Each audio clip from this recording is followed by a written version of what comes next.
దుష్టులెంత చెరుపు చేయ చూసినా వారి పట్ల ప్రేమతో మెలగాలయ. నా ప్రాకు కోరు వారికి కష్టము తొలగాలి, నా ప్రాకు కోరు వారికి కష్టము తొలగాలి.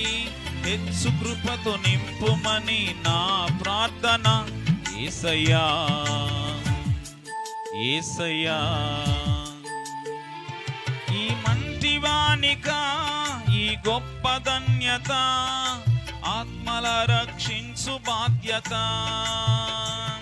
ఈ మంటివానికా గొప్ప ధన్యత, ఆత్మల రక్షించు బాధ్యత. నీదు సేవలు సాగిపోవుచా నేను కలిగి ఉన్న ఆశ యేసయ్యా.